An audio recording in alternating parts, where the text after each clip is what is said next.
Hello and welcome everybody to Fantasy NBA Tonight. This is Aaron Bruski attempting to host his own show without the assistance of the pesky Vince Miracle or Thunder Dan Besbris. They have let me free onto the controls. Chances are I'm talking right now and you guys don't even hear me because I've screwed some setting up. And if that's the case, let me know in the chat, which I'm trying to figure out as we go right here. Because once again, they let me loose on this on my own, and I've never done it before. But what we're going to do in this show every week, and I'm going to test the chat right now, is we're going to see what's going on with the waiver wire. This is a big deal, and for my championship high stakes leagues, this might not be the best business for me to actually be doing this. But I think it's going to help you guys a lot to take a look at the waiver wire options. A lot of leagues run a weekly waiver wire run, and a lot of leagues do a first come, first serve type of a deal or some sort of a daily pickup scheme. And so we'll do our best to kind of hit everything. A lot of the same guys are going to be a topic of discussion, whether you're looking at a weekly or a daily league. We'll go through, and as we hit each position, I'll try to give my 2 cents on each of them, and try to give you a little bit of background on what kind of a bid you should make. And hopefully that will help translate into what kind of players you should be giving up in return. We could sit here and talk all day, like, should I drop this guy for that guy? And, that's kind of what the chat room would be there for. But it also helps to just have kind of a confidence ranking. And that's what we do on the website with the blurbs. We try to make the terms low-end pickup or mid-level pickup or high-level pickup and try to classify these pickups. And actually, we even have a Fantasy Value 101 section on the website. Just mouse over the Fantasy tab, and I believe it's at the bottom. And it just explains some of the terminology for how we do things. It really helps to know what are guys saying when they say something like late-round value or mid-round value or early-round value. So it's almost like a glossary, if you will. But like in the world of pickups, a low-level value or a low-level pickup is generally speaking a late-round guy. And I think you're probably talking about something in the top 100 to 150 range when you're talking about somebody like that. A mid-level pickup, things kind of shrink a little bit. I don't think you're looking at like top 50 to top 100. Generally speaking, pickups don't climb up over the top 50. That would be a high-level pickup. But I think there's some sort of like a top 40 to top 75, top 75 to top 110, kind of a classification, if you will, if you're looking at a high-level pickup, a mid-level pickup, and a low-level pickup. And that can just help you gauge on how much you're willing to give up for that pickup. We'll get to your guys' specific questions, assuming I can get chat to work, which is highly doubtful because I'm the one in charge of it. But we will start, and we'll go through some of these waiver wire pickups. And I highly recommend that you go read Zane Donani's. It's a free article we're doing every week. It's called The Wire, and he looks at guys that are owned in less than 50% of Yahoo leagues. And I think that might, be something that floats around a little bit. We'll just see how it goes with that benchmark at 50%. There's just a lot of guys that are available that probably shouldn't be. I'll talk a little bit about deeper leagues because I think there's a bunch of you guys that do play in deeper leagues or competitive leagues, and you guys want that extra oomph. You don't want me to tell you that, I don't know, some top 75 player is available. So let's get into it, and let me quickly message our guys and see if chat's working. Hey, guys, is chat working? All right, so let's get into it. I want to talk about Zane's article here because I think that this gives us quite a bit to go with, and then as your questions filter in. Oh, we got chat working. Thank you very much, Mario. Happy Sunday to you too, sir. Glad to see that the chat is working here. And you guys just go ahead and fire your questions in. What we're doing this week is a free preview. So this is one of the many things that our in-season premium product subscribers are going to have access to. Yes, there will be plenty of free stuff on the site, but if you want that in-depth, and in particular, when things get down to the nitty-gritty for waiver wire pickups, or if you've got a weekly league or a free agent acquisition league, you're definitely going to want to get that added insight. So we have these premium products here for you. I will be doing this show once per week on Sunday afternoon, right before I make my own waiver plays, which means the guys in my league are probably going to subscribe to this. And I'm not going to say which one, but there was a guy who definitely had my list in these championship leagues, and he snaked all my guys, and it really messed with my draft strategy. But it is what it is. You're in this business for a reason. You got to give your picks up. So that's what I do. But on to the show. Let's take a look here at Zane's article. The very first thing that he wrote about were point guards. The first one on his list was Ish Smith, comes in at 49% ownership.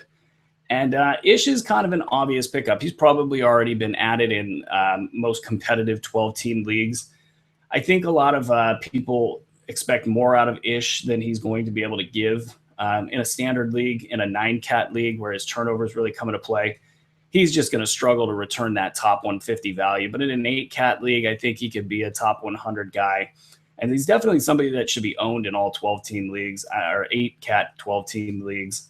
And in a 9-cat league, I almost don't have a problem owning him either, because your exposure to the turnover issue is somewhat limited. So you might be able to get away with using him, especially if you're punting in a head-to-head or even in a roto league. I don't know.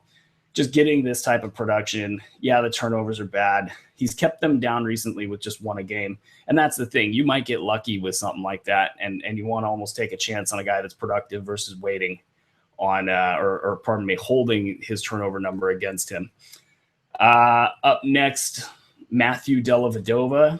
Matthew Dellavedova is a guy that it almost looked like he grew in the Olympics last year. He looked to be a big 6'5", and he's only 44% owned. And Dellavedova is he's going to be a late round value all year long. I don't think he's going to creep up higher than that. And I would like to say, okay, well, if he's a late round value on a per game basis, there's a chance he plays 78 games and that he could actually end up with top 100 value on the season. And that would be, make it pretty inexplicable as to why he's available on the waiver wire in any standard league. But he does play a physical style, and that does worry me a little bit about his durability. He might be a guy that you do see knocked out due to injury, especially if the Bucks aren't in the playoff chase late. I could see him finishing the season with like 74 games played and about a top 125, 100 value. So that he's definitely a must-own player in my book, either 8 or 9-cat leagues. So go pick him up if you've got a hole at point guard. Okay. Next, questions. Looking to add Trevor Booker, Cody Zeller, and Justin Hamilton this week in the NFBKC League. How much fab would you allocate for each? Well, seeing as, Fred, that you might be competing against me, I don't know how much information I should be giving to you, but here we go. Trevor Booker he's come out really strong, and he's put up some great numbers. And Trevor Booker always does this. He gives you a good, solid, I'd say 75% chance at low-end numbers. Now, Fred, you got to tell me, are you in my league? Because otherwise, I should probably just give you some bad info right now. No, I'm just kidding. Trevor Booker, I think, is going to be a solid late-round value for anybody that picks him up, especially early on. They don't want to let the kids out too early in Brooklyn, and he's a guy that his injury is going to come in the next 2 to 3 months, and it's going to, pretty much end his fantasy value. So I think the Nets look at this and they go, well, let's see what we can get out of him early on. Give him this, pretty stable set of 25, 30 minutes per game. And so owners, that's useful for you guys. So I would say he should not be left on too many wires. In a 12-team league that's not very competitive, you might be able to find better options. But in any competitive 12-team league, especially 9-cat leagues, I think you got to go and pick him up, or he should be owned in most of those formats. As for Cody Zeller, I don't think that Cody Zeller should be on the waiver wire in any league. We saw this big start out of Roy Hibbert. Everybody made a big deal about it, but, it's Roy Hibbert. It's not like he's going to get better. I thought his teammates would be better in Charlotte, so he would actually have better numbers than he had in LA, but he's not having a career resurgence or anything like that. And the fact that he's already got knee issues just makes it even worse for him in terms of his long-term stability at the center position. You're talking about a team with multiple injury risks, multiple different ways that they're going to need to rely on their core players. And yes, Cody Zeller is one of those injury risks. It seems like he's been banged up every single, not month, but he's been banged up quite a bit in his young career. And so That's worrisome. He's been banged up since the end of last year. And, but you can't really look at that. I think that, preseason injury reporting is very strange. I think that Zeller was, correctly held out of preseason action, and they're basically saying, we don't want to put any mileage on him that we don't have to put on him. And now he's back in and he's going to be good to go. You're going to see 24 minutes a game. He had kind of a low end game by his standards on Friday night. And then I think the previous game, he had a pretty nice game before that. Bottom line is he's going to give you top 100 numbers if he's giving you 25 minutes per game. I think it's very possible that he ends this season with 29, 30 minutes per game. And that makes him a top 75 value. Now, whether or not he can get you the games played is a big question. And I think people in head-to-head leagues are a little bit iffy on what kind of value he brings in a head-to-head league. And my answer to that is you have to decide if you believe in the power of Z-scores or not.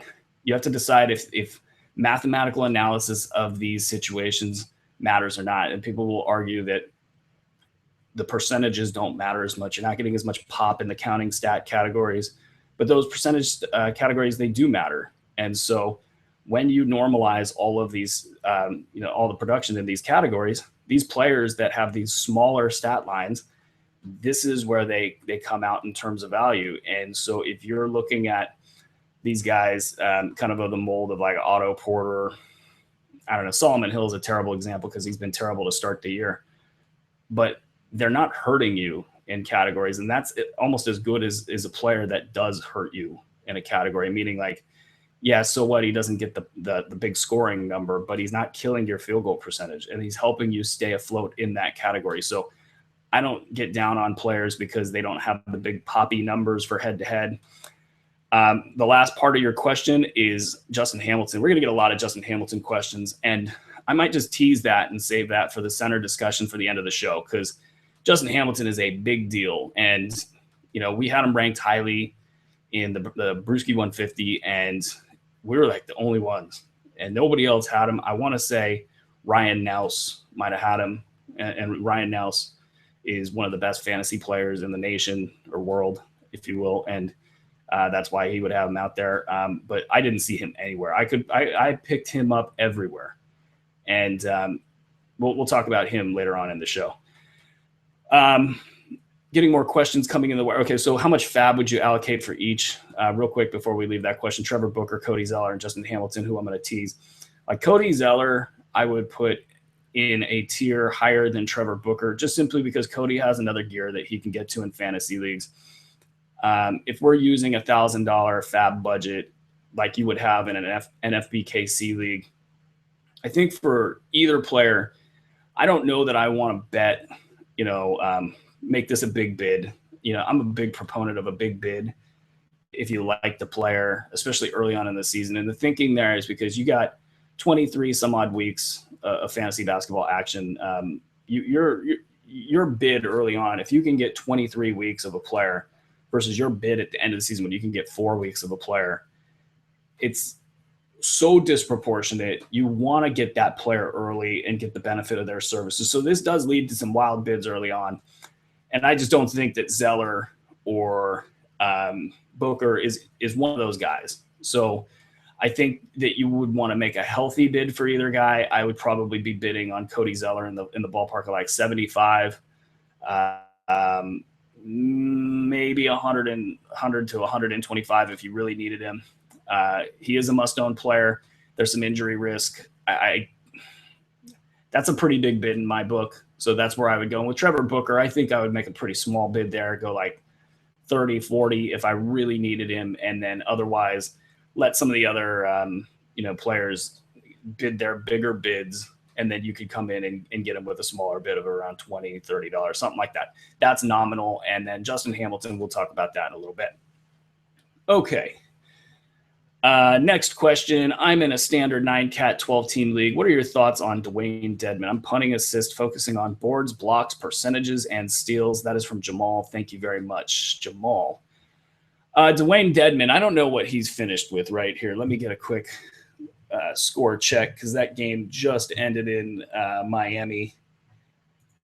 Dwayne Dedman finished with 16 minutes, 9 points, 8 boards, 0 steals or blocks. And, I've been a Dedmon guy in the past when he was in Orlando, and I didn't never know if it was Scott Skiles that was holding him back or some combination of things, injuries, whatever. I don't know that it's happening for him this year in San Antonio. I think that you're going to see a lot of weird stuff from San Antonio earlier as they rest guys, and then where a Dedmon fits into that. I just don't know if he's going to be reliable on a night-to-night basis in a standard 9-cat 12-team league, even if you're punting in those categories. I just don't think there's enough meat to the bone to be able to justify a pickup. I mean, if you have some dead weight and you want to give it a try, I think San Antonio. I'm going to go to the schedule grid. Mike Pandador, whose last name is really Passador, but he goes by Pandador, and we call him Panda, so he's now Pandador. He came up with this really nice interactive schedule grid, and it's part of the premium membership. It was a part of the draft guide. I think it was floating around in there, or maybe not. But this interactive schedule grid does a lot of things. It allows you to pretty much calculate the rest of the games a team has left based on where we're at in the season. It's nice and colorful. It's easy to read. It lets you know who has how many games this week. That's probably a good time to mention who has how many games this week. This is a big deal, guys. Expert drafters, they get into the draft room at the beginning of the year, and they will draft guys in week 1 that have 4 games. And, congratulations, Eric Wong, for doing that in a couple leagues. And you're sitting there thinking, why would that guy draft that guy? And then you go, oh, that's right, there's 4 games that week. And so you definitely want to be looking at a schedule grid all the time and figuring out who's got 4 or 5 games, who's got 2 games. So let's start with the 2-game weeks. Miami and Charlotte has 2 games this week. All of those guys, with the exception of your big dogs, like Hassan Whiteside, assuming he doesn't have any sort of lingering issue from this, what appeared to be kind of a cramp above his knee in his right leg. I do not know if he returned to that game. He was on fire, making me real happy because I stopped passing Hassan Whiteside by the time I got to my big money drafts. And so I'll probably be on pins and needles as he has a million of these little hiccups. But if he's not playing in a game next week, then he's a bench guy. 2-game weeks compared to 4-game weeks. Guys, 2-game weeks are half the value of a 4-game week. So you can have half the player be worth more than almost an elite guy, an early round guy. So it's just something to keep in mind. We have a 5-game week. That's 2.5 times the value of somebody in a 2-game week. It's 1.667 times the value of somebody who has a 3-game week.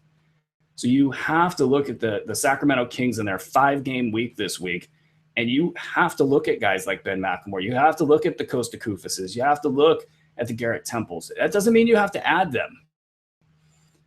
You just got to look at them, and maybe there's one that fits your build that makes some sense for your squad. And especially if you have dead weight and you're looking at your waiver wire options, it's week 1 coming off the wire, and you're not seeing a whole lot that you like. Maybe you've missed out on the big guys. Maybe it's time to take a chance on one of these guys. 4-game weeks: Chicago, Atlanta, Denver, Clippers, Lakers, Grizzlies, Bucks, Knicks, Suns, Blazers, Raptors, and Jazz. These are guys you want to give a little bit of extra push to on your waiver wire and check those guys out. And make sure you look at the schedule grid. Make sure you're dialed into the in-season product. And this in-season product is actually still growing, guys. We're still coming up with ideas. Zane Donati had a great idea that we're probably going to roll out in the next couple weeks. We want you guys to get value out of this service. We know you're already going to get value out of this service, but we want this to be something special. So go ahead, check it out. Let us know if you have any questions about how it all works. And let's get moving on some more questions here. All right. Would you hold on to Zaza instead of picking up on any of those 3? Those were the Booker, Zeller, and Hamilton questions. No, Zaza is going to be low-end fodder at best, and I don't even know if he will hold up for the entire season. So I'm not worried about Zaza as a guy you're going to regret dropping. Another Justin Hamilton question. We're going to hold that one to the end.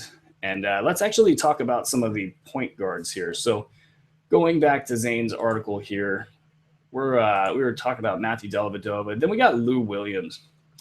Lou Williams is somebody you can always look at, and he's almost always available. And he's going to be on a young team. He's going to be somebody that Luke Walton goes to early on to stabilize those guys, and knowing that later in the year he's also going to go to Lou and say, hey, I got to play these guys. So he wants to get him his minutes now. So if you're going to look at Lou Williams, you're going to look at him early in the year, and you're going to look at him as a stopgap solution. You know what he can do. There's no question marks there. The next guy on the list is actually one of the more interesting ones, Sergio Rodriguez.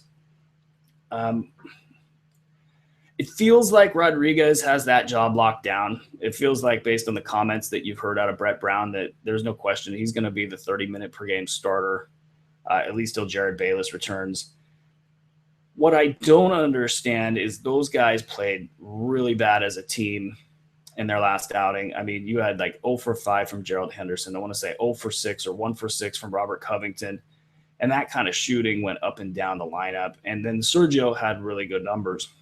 And I wonder, is that a Sergio, without having watched the tape, is that a Sergio issue, or did those guys just all have bad games at the same time? And so with the backup there, TJ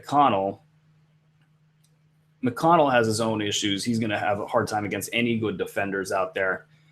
And so I just wonder, though, McConnell's been pretty much his claim to fame in the NBA is being able to pass the ball and set guys up. So if you start to see the continued poor shooting out of the entire lineup, I just wonder how strong Sergio Rodriguez's grip is on the starting job. I still think he's a late round value. I think that he's not a mid-level pickup, but he's a pretty good late or low-level pickup. I think he's pretty much guaranteed to have that top 100 to top 130 value, and he'll have that for at least a month.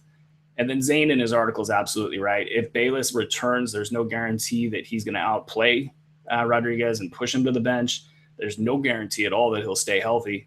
So you could be looking at Rodriguez as a long-term value, and there might be a little bit of upside beyond that too. That's why I have him. I don't want to call him a mid-level value because there's enough that can go wrong to call him that. But if I'm making a bid on him with $1,000 fab dollars in any sort, like, I guess if I'm talking the National Fantasy Basketball Championship leagues, that's a deeper league. It has 16 players per team and 12 teams.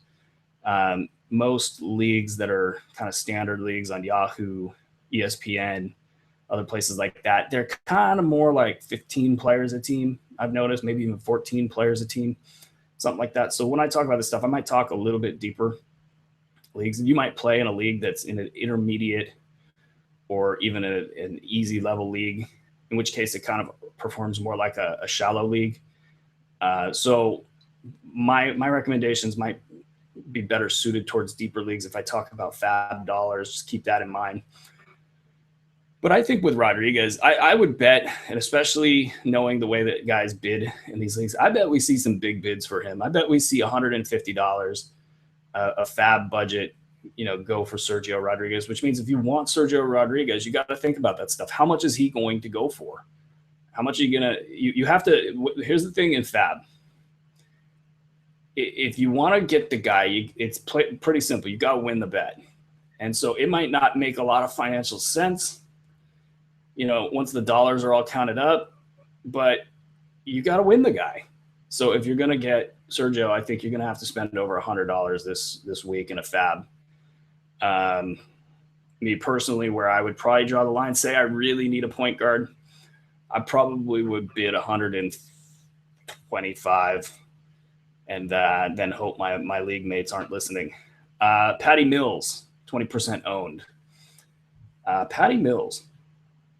Patty is a starting caliber point guard in the association right now. Yes, he's a scoring point guard, but so are a lot of point guards. He is really good right now. And we're looking at either peak Patty Mills or next season we'll see peak Patty Mills. And he is going to be – he'll play more than Tony Parker this year. He'll be more important than Tony Parker this year. And he should be owned in all 12-team leagues. And I'll step it up from where Zane has him. I think he should be owned in all 12 team leagues.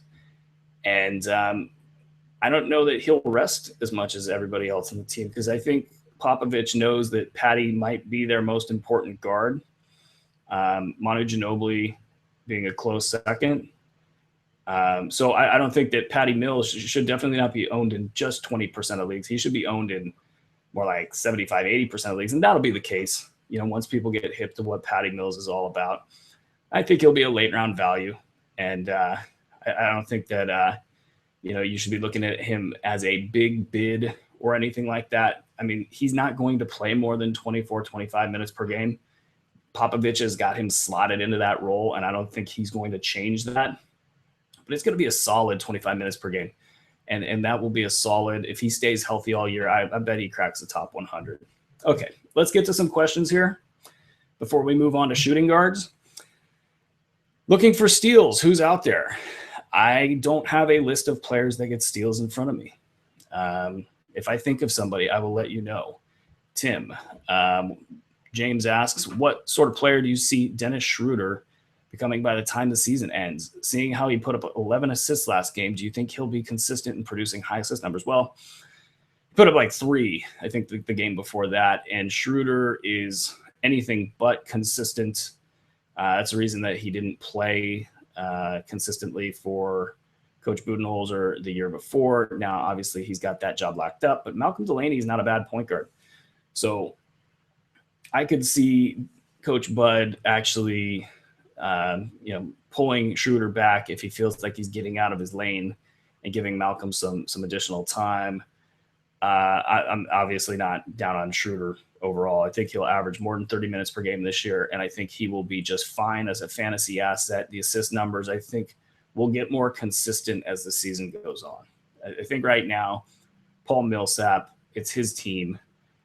There's really, with Millsap, I think if he gets into the zone, it could be that's when you're going to see the Schroeder assist numbers go down to like 3 or 4 or 5. And Schroeder likes to score as well, so he's not out there looking for assists quite as much as he is looking to get to the cup. All right, thoughts on Mo Harkless moving forward? The Blazers are going to be terrible to blurb after their games because everybody's going to have some sort of ad drop situation attached to them. But Harkless is going to be like all of them. They're all going to profile as top 125 to top 150 guys per game. And with Harkless, he's pretty young. He's probably going to stay healthy. You knock on wood with any sort of health prediction, but you add up those 76 games and like a lot of his teammates, he could crack a top 100 value. Like what he brings to the table with a stat set. It's just, there's so much depth in Portland, and he's just going to, from night to night, you're going to see him go big one night and then terribly quiet the next. You're never going to be able to predict it. You definitely, if you're going to be using him, you have to be willing to set it and forget it. And that's why it makes him better suited for deeper leagues, unfortunately. If you can limit using him to only 4 game weeks in a weekly league, that can work for him. But, beyond that, it's these guys that, hover at the bottom of the 150. I think you have to be prepared to move on from them for any mid-level free agent, obviously, and even some of the low-level ones. Okay. Next up, Buddy Hield and Solomon Hill. These are 2 guys I actually have a decent amount of. Buddy Hield, you look at his percentages from college, and yeah, that's like the famous last words of any analysis right there. But looking at his percentages, he had not just good, but he was shooting like 50, and 90, I want to say, off of just an immense volume. And at a minimum, you can say to yourself, you know what, I can see this guy being a 45, 40, and 85 guy at the NBA level. I mean, if he can't do it, who can? Now, watching him play, he's clearly the clock is sped up on him, or the game is sped up on him. He's jumpy. He's everything that every rookie is. And I think like Fred in the chat room says, you're going to have to be patient on him.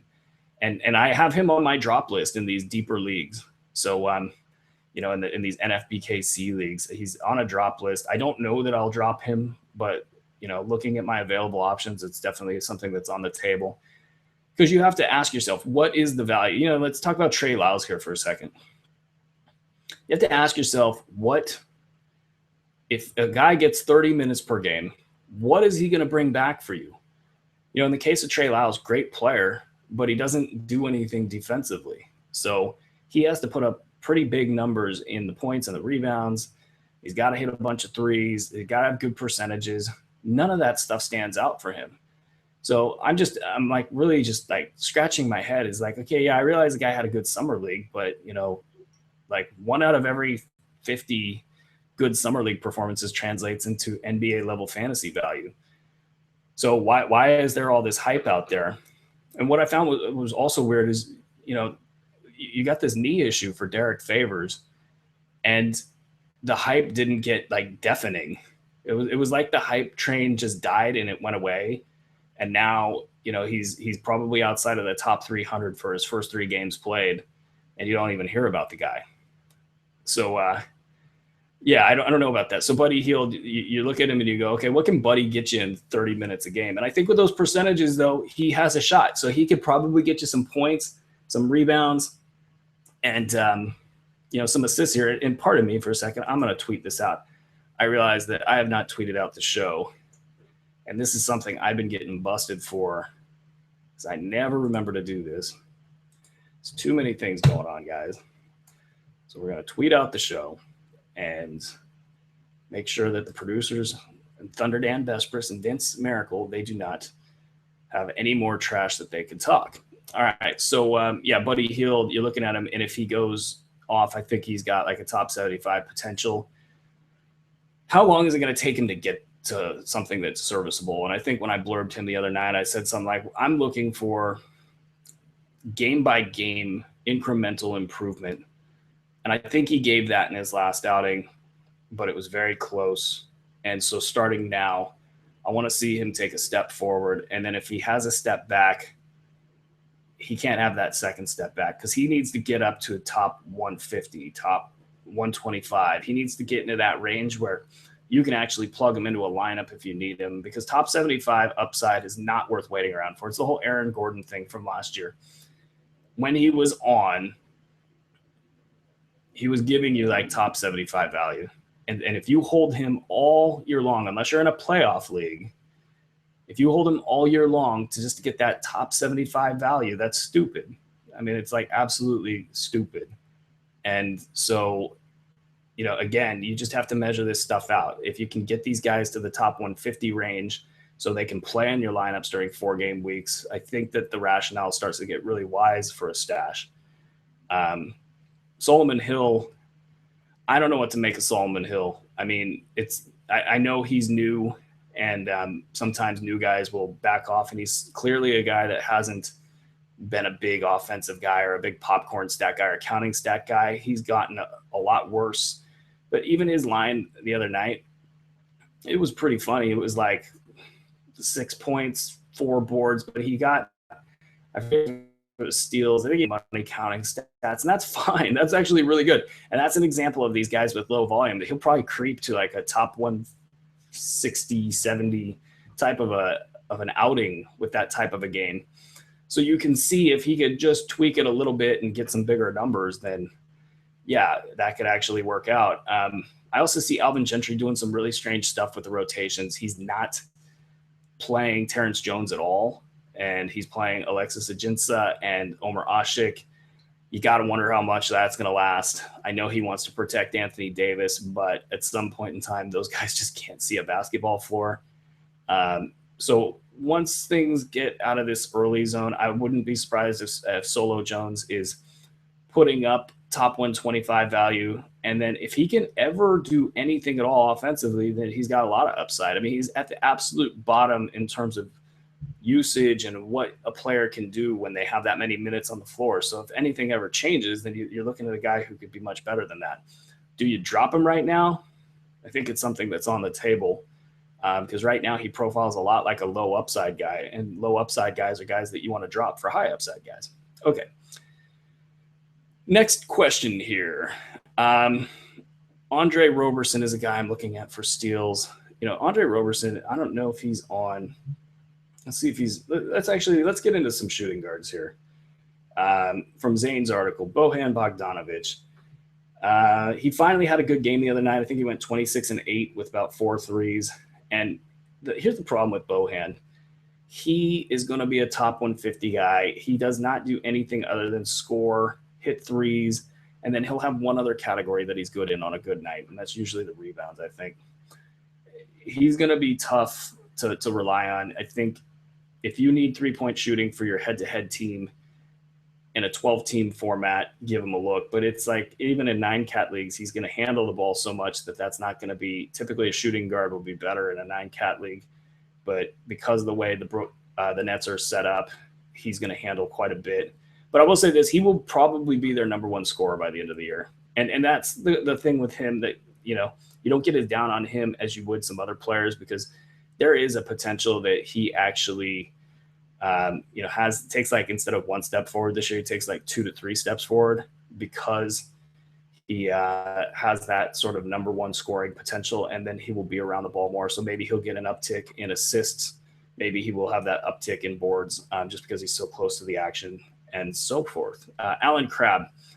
Crabb is somebody that I'll probably try to make a play for in some of these championship leagues. I'm not going to make a big play for him, but he is a really good basketball player.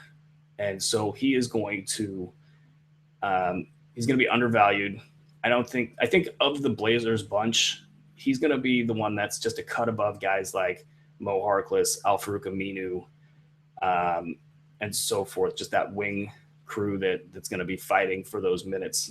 Evan Turner, Alan Crabb will be above them, and he's just better than. He's smooth. He's going to have good percentages. He's going to get you good shooting guard numbers, and I think that there's some upside, beyond that top 100 to top 125 potential that I envision him having. I could see him, maybe through the assistance of an injury somewhere, or what if he can step into minutes and touches. I don't worry about his ability to convert. So there's a small amount of upside. I think he's a must-own player in 12-team leagues right now. What kind of a bid would I be making for? Something in the ballpark like 50,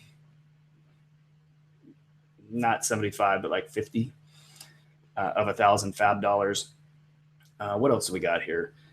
Josh Richardson shows up on Zane's list. I don't see why he would be on a waiver wire, but he's only 30% owned, and that's pretty ridiculous. Watching the Miami Heat play, they're just fun. I want every Miami Heat player on my team that I can get, even if they're not perfect. Like Justice Winslow has been pretty terrible as far as stat sets go, and I'm fine with what he's bringing to the table. These guys are all going to play a ton of minutes. They're going to run up and down the floor. It's going to be a lot of fun. They're all going to improve as the year goes on. And Josh Richardson, my only concern with him is that he maybe regresses in his shooting percentages. He had about a half season sample size last year. His shooting percentages were outstanding. And that would be my only concern there. But I'm not concerned about everything else. I think he's still going to steal and block. I think, if anything, players that can handle the ball in this Miami system are going to be at a premium because of how much they're running. And Richardson is obviously going to be a better defender than a lot of the other guys on the team. So I don't think Spo is going to want to take him off the floor. So I would, if he's available in your league, I'd be looking at a similar bid to Alan Crabb. But I might even go a little higher. I might go like 75 fab dollars in $1,000 fab budget if he was available. All right, let's switch some gears here. Let's go to some questions. What do we got here? I'm going to see quickly if Andre Roberson is on a list. Yeah, he's in the small forwards list, so we'll hold off on him. What do we got here? Reddick and Biombo. Just hit my waiver wire. Am I missing something? I feel like these guys have too much value to be sitting on the wire. Standard 9-cat 12-team head-to-head, says Jamal Farouki. Yeah, you're not missing anything here. I mean, Reddick, there's really no excuse. He's going to be what he is. He's going to be a top 100 guy when he's on the floor. It's not like the Clippers have any, buddy breathing down his neck. I know Austin Rivers is a little bit better this year, but yeah, he should be owned in your league by somebody. It doesn't necessarily have to be you, depending on your team build. But yeah, especially in a 9-cat league, he should definitely be owned. Now, Biombo is an interesting one. Biombo is going to start off slow. He had the suspension game. And then Orlando is really kind of transparent with how they're going to play this. They're going to give Serge Ibaka a lot of minutes because he was their big trade. And I would really love to get Frank Vogel in a room and get his take on what's going on with that and if he's thrilled or not thrilled with the Ibaka acquisition, because he's a scorer now, not exactly a rebounder. And, his defense, it's starting to get questionable with the blocks.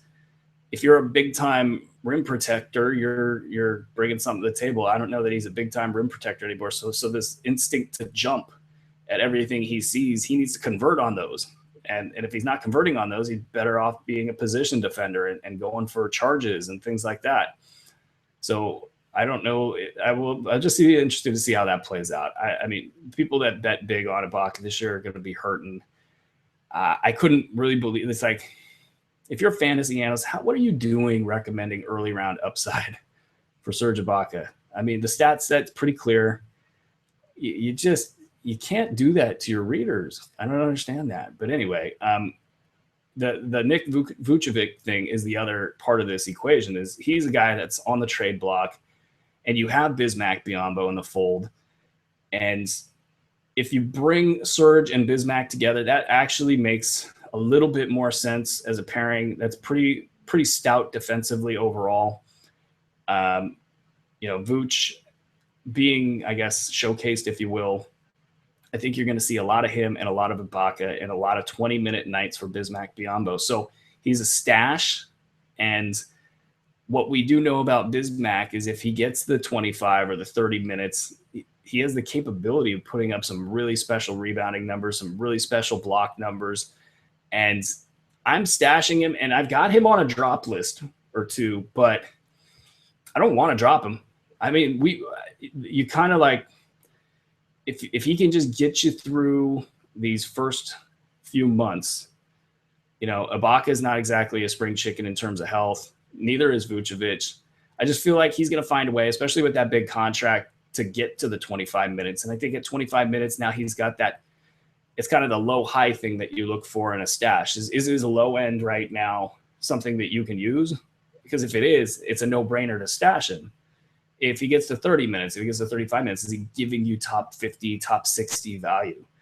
And I think the answer might be yes with Bismack. So I'm trying as much as I can to stash him. And in terms of a pickup, I would probably bet as much as $50 fab dollars at this stage of the year with 1,000 fab dollars. I'd probably bet 50 to put my marker down on Biyombo.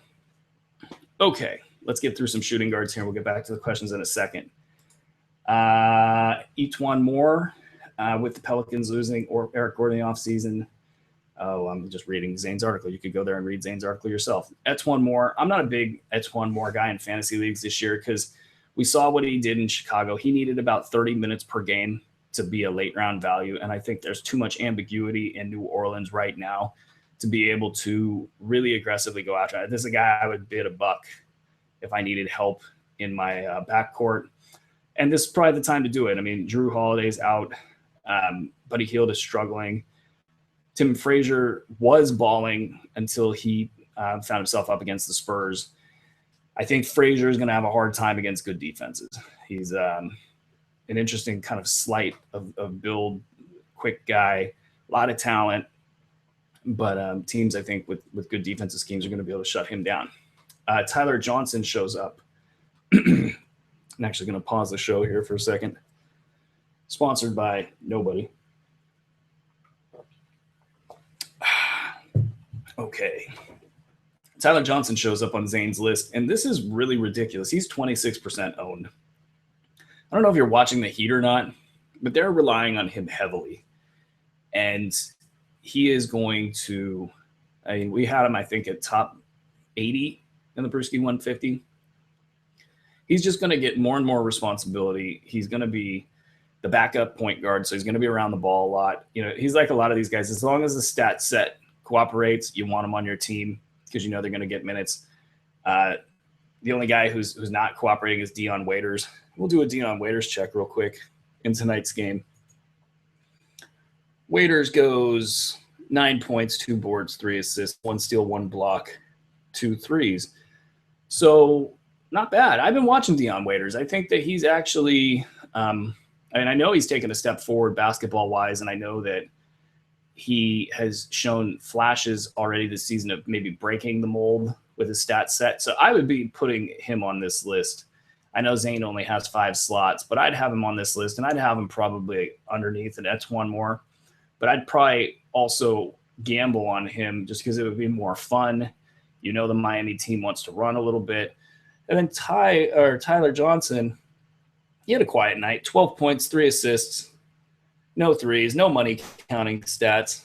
You know, you might see him fall onto a waiver wire, and you definitely want to run and pick him up. And what I would pay for him would be probably about $75 fab dollars if he was to fall onto the wire and get picked up, because he's just going to keep trucking this year. And even if he plods his way, if he is a top 150 guy, he's going to plod his way to top 125 value. If he's a top 125 value, he's going to get to the top 100. And I think he's going to be a little bit better than that. I think at the end of the year, you'll be like, wow, I did not realize Tyler Johnson was a top 80 fantasy play. Moving on to some questions here. What do we got? We got, how much would I bid on Patty Mills? I would bid like, I don't know. What did I probably said something earlier. I feel like I would say, you know, like 50 to 75. That might not be enough to get him, but I think that's probably where I'd be. What else do we got here? How much value does Waiters lose when Richardson comes back? That's a good question, since we were just talking about Waiters. I think Waiters is, and all these guys are operating almost independently of one another when you look at this Heat team. They're, first of all, they're already shallow. They do have a couple injury risks. Also named, you know, Hassan Whiteside. He's going to kill me all year. He's getting dinged up all the time, and he's constantly, you know, taking a game off or looking at possibly taking a game off here or there. He's a big minute guy. Their power forwards behind him are, none of them are known for their durability, really, except I guess maybe like Derek Williams, and he's not good. I just think there's so many ways that these guys can keep their minutes up. I'm not worried, and it's not like Richardson's a high usage guy. If anything, he's going to defer to Waiters. So yeah, I'm not too worried about that. I think it's just up for with Waiters. Is he going to be able to clean up the field goal percentage, continue to hit threes, and get those money counting stats, because that's so big. Lyles for MVP, says Jason View. Maybe of a summer league. What do you think it will take for him to return 12 team? I think he's got to get 30 minutes a game. That's why it's so frustrating. There was one outlet that said that it was obvious that he had upside. And I thought to myself, well, if we ignore every number he's ever put up his entire NBA career, and maybe just flipped it and made the number productive instead of incredibly not productive, then maybe it would possibly be a thing that he could have some upside. He would have to take statistical jumps in each category that are not unheard of, but they are it would be one heck of a year. Now, has he got talent? Yeah, I mean, you just can't bet that he's going to have a statistical jump in like 9 different categories. That's ridiculous. So he would need about 30 minutes per game. I think he would need a few different major components in Utah to be hurt, like Gordon Hayward, you know, Rodney Hood, Derek Favors. You know, if those 3 guys were hurt, then I think he could have some 12-team value. Okay. What else? I missed Fruz's question. How did I miss Fruz's question? I don't think. Oh, yeah. Well, I think it was the same as the other questions. Trevor Booker and Dwayne Dedmon, are both of them good pickups for the rest of the season, or just for the moment? I don't know that Dwayne Dedmon is a good pickup right now. The Trevor Booker, I think, will last about 2 months to answer that question. Okay, let's move on. Let's go to small forwards. Matt Barnes. Wow, Matt Barnes. This guy is going to single-handedly change the way that the Sacramento Kings play. And if you watched him and Aaron Aflalo, and anybody who follows me, and you know, even guys out there that I respect like Josh Lloyd, we're just like, it's mind numbing listening to Aaron Aflalo stuff that's been out there. But those two have been so good defensively. And Aflalo is not a good on ball defender anymore. He's not a lockdown guy. He's not a defense 3-and-D guy. He's just focused right now. And as a veteran, he knows where to go. And you put him and Barnes on the court together, and they've been doing very well as a tandem. And then with Barnes, he has moved everybody into the right positions, and he has been the glue for that Kings team. Fantasy wise, he's not coming off the court. I mean, he's going to play his 26 minutes per game. He's going to put up the same numbers he's put up every year. He's going to have some weird games here and there, but he should be owned in 12-team leagues, as Zane says. Like that much I do know. I think you just got to play the long game with it. And he is old. There is some injury risk there. I think in a 9-cat league, you could be a little bit more aggressive with a bid.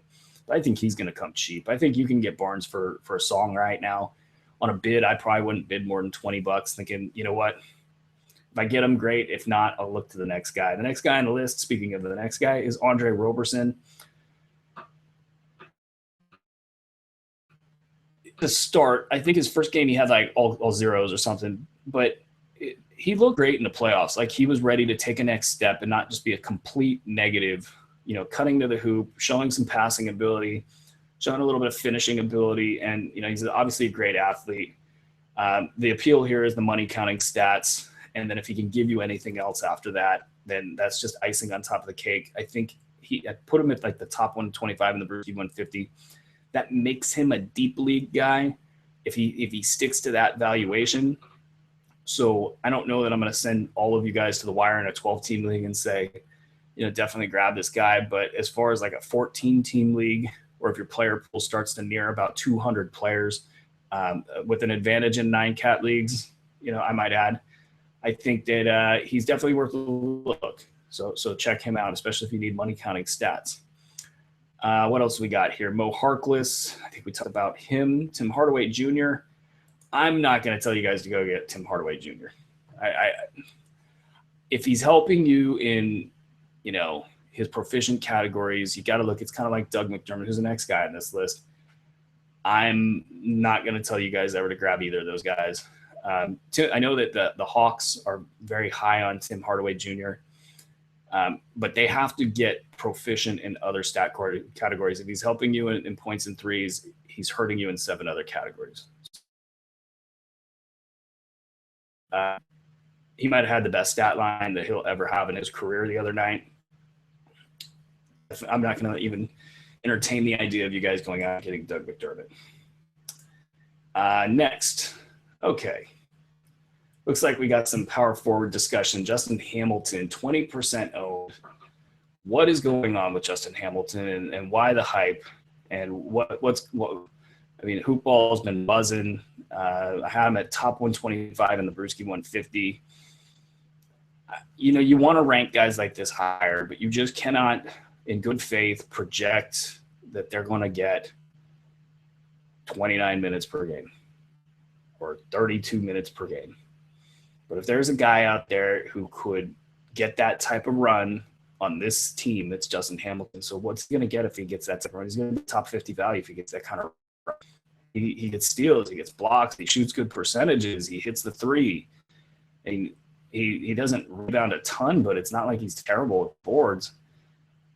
He does a little bit of everything. He'd be a lot bigger name if he didn't get a concussion 2 years ago at the end of the season. That's when we first we helped you guys out 2 years ago, and he was ready to put up big numbers at the end of that year. And a concussion ended his season. So he should – I have him virtually everywhere. I think when you see a top 125 guy that's projected to get like 25 minutes per game, I think you have to make that guy a must-draft type of player. I mean, you're looking at a guy who in a middle case scenario is going to be worth a late round value. He's all upside after that. So I don't want to hear anybody talk about this as a waiver wire pickup of the year, even though he is on plenty of waiver wires. This is just a guy that, just like Will Barton last year, should have been drafted in any competitive league. So with Justin Hamilton on a bid, I'm going to tell you guys, he's worth a good solid 200 of your fab dollars in $1,000 budget. Whether or not you choose to try to cut some, trim the fat and try to bid 150. Maybe you're hoping that people don't read the Bruski 150. I mean, I could see you get them for $1 in a league. It just depends on how good your owners are. Are they listening to this show? Are they reading Hoopball? Are they reading these other sites that are like, oh, maybe it might be worth it in a deeper league, with all the caveats and the ifs and buts and all that. Yeah, I mean, in a competitive league, I go up to 225. So I don't think I think there's a league that I don't own them in.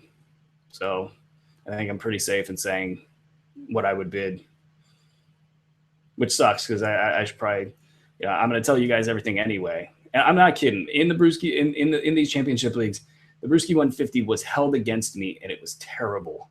I ended up having to draft right down the middle and get guys that were only valuable or only as valuable as their ADP until kind of the end. And I did get guys that I liked, like Nikola Jokic. By the way, that Nikola Jokic panic, that really paid off for you guys out there.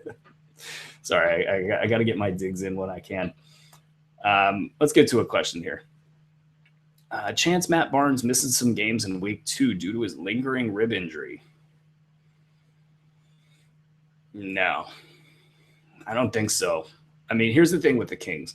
They have something right now that they haven't had since Malone was in town, and they want to keep it. And they want to bottle it up, and they want to melt it into ice blocks and roller skate on it in winter and all that stuff from Beer Fest. They really are enjoying basketball right now. They're going to turn the narrative. If they can go 5-3 without Darren Collison, I mean, again, this is a team. I feel stupid. I should have stuck to my guns and held at 47 wins. I've got them at 44 wins. That will help turn the narrative for that franchise. They're, subject to the worst coaching job of the last 10 years last year. It's a better roster than last year. You get rid of Rajon Rondo, who's terrible for them last year. It's just so many positive signs, and Matt Barnes is at the center of it all. And he's already said last night after the game that he wasn't going to miss any time.